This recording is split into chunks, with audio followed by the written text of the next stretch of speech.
Hello praise the lord.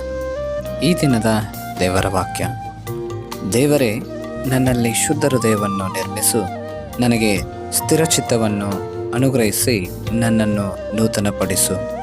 ಕೀರ್ತನೆಗಳು 51ನೇ ಅಧ್ಯಾಯ 10ನೇ ವಚನ. Create in me a clean heart, O God. Psalms 51 verse 10.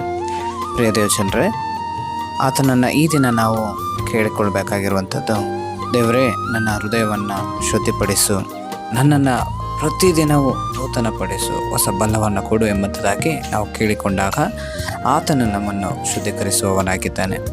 ಯಾವ ರೀತಿಯಾಗಿ ಒಂದು ಕೊಳೆ ಆಗಿರುವಂತಹ ಕೈಗಳಿಗೆ ನಾವು ನೀರು ಹಾಕಿ ಅದನ್ನು ತೊಳೆದುಕೊಳ್ತೀವಿ, ಅದೇ ರೀತಿಯಾಗಿಯೇ ನಮ್ಮ ಹೃದಯದಲ್ಲಿರುವಂಥ ಎಲ್ಲ ಕೊಳೆಗಳನ್ನು, ನಮ್ಮ ಹೃದಯದಲ್ಲಿರುವಂಥ ಎಲ್ಲ ಪಾಪದ ಕಾರ್ಯಗಳನ್ನು ತೊಲಗಿಸಿ ನನ್ನನ್ನು ಶುದ್ಧೀಕರಿಸು ಎಂಬುದಾಗಿ ಆತನಲ್ಲಿ ಕೇಳಿಕೊಳ್ಳೋದಾದರೆ ಆತನು ನಮ್ಮನ್ನು ಶುದ್ಧೀಕರಿಸಿ ನೂತನಪಡಿಸುವವನಾಗಿದ್ದಾನೆ.